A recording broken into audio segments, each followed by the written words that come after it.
Kenneth Crowley, here with the Crowley Foundation, sitting next to my man Jonathan McMillan, Be Better Than Average. I met Jonathan McMillan through social media. I really liked the energy that he was putting out. He was posting similar images and messages that spoke to my heart and spoke to my spirit. I never actually met him until the My Brother's Keeper Summit. He was a presenter down there, so I had to make sure that I reached out to him. When I went into his class and saw his presentation, he was talking about some topics that were close to my heart, because I work with young men as well, and his topic, he was giving 10 points on some things that young men need to do in order to be successful in today's society. So I reached out to Jonathan. I had a Boys to Men Leadership Summit up in Boulder this past summer and spoke to him, gave him the layout of the land, and wanted to see if he would be interested in coming to be a part of it. He came out there, hit a home run. My kids loved him, surrounded him with a lot of love. He ate breakfast with us, really opened up. The kids really opened up to him, and he really poured into them. Gave an awesome speech. I'm not going to talk about him going over his time limit, because we all know, anybody that knows this brother right here knows that he can talk. But that's the beauty of it. When you're passionate about something, you can just talk forever about it. And so this is a good man right here. Make sure y'all connect with him, support this brother. He's doing good things in the community, you know, like-minded individual. And we're just trying to really bring this community back to a healthy place where we don't have to talk about all the negativity that's going on in the world. We just kill them with love and positivity. We can save these kids. So support this young man, Be Better Than Average, Crowley Foundation. Holla at your boy. So Jonathan, is there anything that you want to share with the people today? Yeah, thanks for that great testimony, man. Yeah, so Jonathan McMillan, Be Better Than Average, here with Ken Crowley, the Crowley Foundation. We're actually out here today for the Back to School 5K walk that the Crowley Foundation is putting on, and I'm excited to be here because this is what community looks like. This is, I mean, it's not just about my work, it's not just about Kenny's work, but he's creating opportunities and possibilities for the community to come together for the community, for our young people. And that's what Better Than Average is about. I love this brother. I co-sign for this brother because he exemplifies, personifies what the whole Better Than Average philosophy is. He's passionate about what he's doing and why he's doing it. So man, thanks for having me out, man. Thanks for coming, brother. I can't thank you enough, man. Man, what's up, man?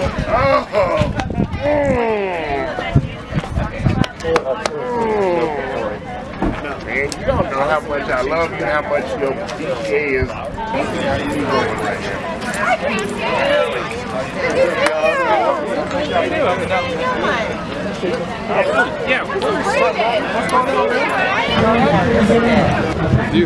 Oh, I just go. Man, I just want to talk just for a little bit. My name is Albus Brooks. I'm the City Council representative for District 9 about this incredible, he's not a young man because he's older than me, Jonathan, and the leader he is in this city.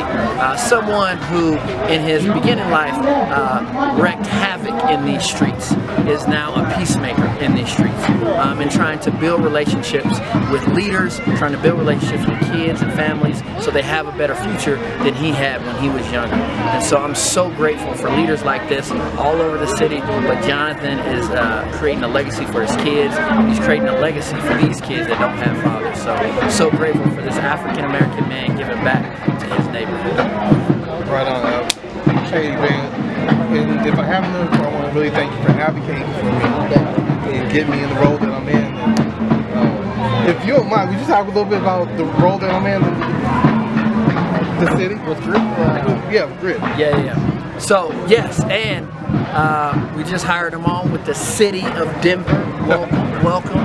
And just doing this kind of relationship building in the city, making sure that before kids get into the gang life and gang violence, that they know that they have another avenue.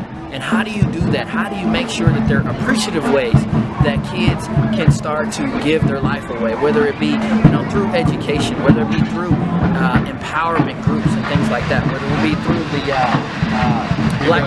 Black Male Initiative, and also not Black Lives Matter. Black Lives Do Matter. My brother's keeper. My brother's keeper as well, and so grateful for all the things that he's doing, and I'm a big fan. This is my man, and we need you, whoever you are out there, and you're thinking about yourself, and you're like, man, I want to put myself in. You have something to offer. We want this city to be built after you. We want you to see your fingerprints on this city, but we need your help. Get off the couch, stop complaining, stop talking on Facebook, and come and be a part of the business of what we're doing in the city. Thank you. Hey, so it's me again, Jonathan McMillan with Be Better Than Average, and I have the pleasure of introducing one of my mentors, man. 26 years ago, a movie came out, Boys in the Hood, and there's a scene in that movie where the dad takes everybody down to Crenshaw, to Compton, and just kind of starts to inform them of the social economics behind our conditions. I was fortunate enough to have this man in real life to literally sit down with me and a bunch of gang members as we sat in front of our houses. We were neighbors over on 27th Garfield, and he would just kick knowledge to me. And I remember thinking way back then, man, I want to have influence. I want to be able to affect young men like me, like this brother did. This is Brother Jeff Fard, the Brother Jeff Cultural Center. He's an incredible activist, a legend in Denver. I can't thank you enough for it helped develop me to be the man I am, and taking this time to talk with us. Well, you know, all I want to say to people who are watching is, this brother right here is an example of the work that we're doing today. When people think that these young people are not listening and they think that they are not paying attention, you know, there's somebody here, and there are a lot of somebodies here today that are looking up to a man who went through the same process. We all get knowledge somewhere, and as young people, we all make choices that sometimes are against what we're doing as we get older. So we don't look down on anybody. As a matter of fact, we're taught the only time you look down on somebody is if you're reaching down to help them get up, okay? And so now, this brother here is helping an entire community get up. When he talks, he's not talking from book knowledge. He's talking from actual life experience. If you listen to him, he's going to tell you all the steps, all of the patterns, all of the processes, and everything you're going to go through if you get involved in some of this madness out here. The fortunate piece is he was able to turn it around. And he's also not only able to turn it around, but he's gone right back into the community, and now he's sitting down with young people, just like he said in that Boys in the Hood movie. He's the man telling the young people now, look, I know what you're doing, I know why you're doing it, but let me show you something different, and let me show you this bigger picture. Do you want to be better than average? You can. So leave an example of it.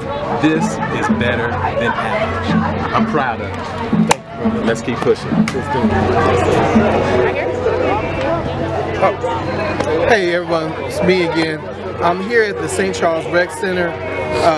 We're here for the Peace March and even, well, I won't say more importantly, but just as importantly, the community resource program that's been set up here by Mr. Retta Tootle to get the kids school supplies, get parents resources that they need to just be part of everything that's going on in the community. Hey, she's tight too. No, good to see you, girl. You okay? This is Councilman Brook. This is his neighborhood. He's a big supporter. But I don't want to focus on me. I want to focus on him. I want to focus on Doretta and her amazing nonprofit called Saving the Community and all the great work she's doing. Doretta, can you tell us a little bit about your passion and why you do what you do and what you're doing? Yes. I pretty much have a passion for this community in the Northeast Denver area because I am a single mom who has 3 boys. We were homeless at one point, and I know what it's like to struggle and need things. There are actually people in the community that need resources and they need things, and they are willing, once they get the resources, to do what they need to do to make it. And so that's my passion, and that's why I started this. Awesome. And now you, last year I was really honored when you asked me to come and be speaker at the program. Can you? I always kind of wondered why'd you choose me, and what was it that you heard from me that you wanted me to be part of this? Well, one thing that I know about you is that it wasn't always good. I know that you had things that went on in your life, but I also know that people can change when they want to change. And I've seen all the positive things you're doing, and I've seen that positive change in you, and I feel like that you are a great asset to especially this community, so that people can see that you know, that they can move forward and they can do great things, and they don't have to be doing other things or negative things in the community.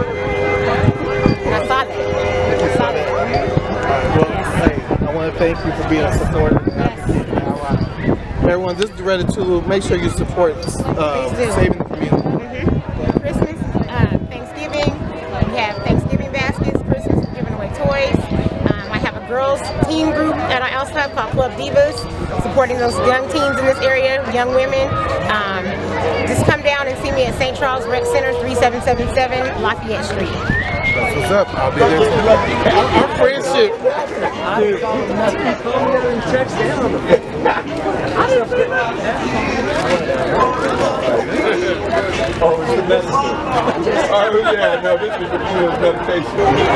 All right, back again.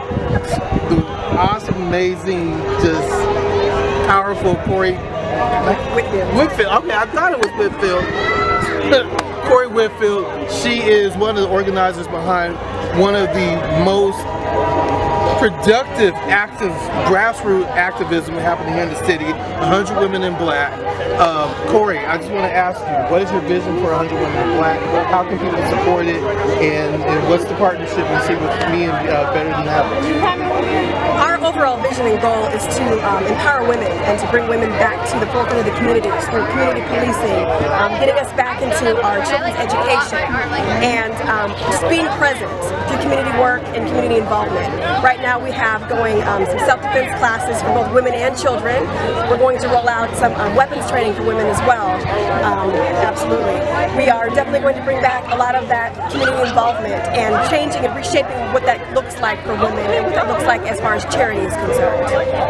With Be Better Than Average, that's exactly what we're planning on doing. We're trying to be better than the average. And again, it starts with us women in our homes, and then from there we go out to schools, from there we go out, and it's a micro to macro, and hopefully we can get this done. Also, to add to that, we are 100% community funded, so we do not rely on any government grants, we do not rely on any other help other than what's within us as a community. And that's awesome because, and I think that's the natural tie-in with Be Better Than Average and the 100 Women in Black, is one of the platforms I advocate and speak so highly towards is community policing. We have to get back to where the community is responsible for our own law enforcement and holding our officers accountable to what we pay them for, and recognizing that those officers are also part of the community so that we support them when they need that support. That is honestly the definition of a better than average community relationship between community and policing. I am so glad to be in talks with Corey about sitting on the advisory board and helping out with the progression and the growth of 100 Women in Black, and this is going to be great.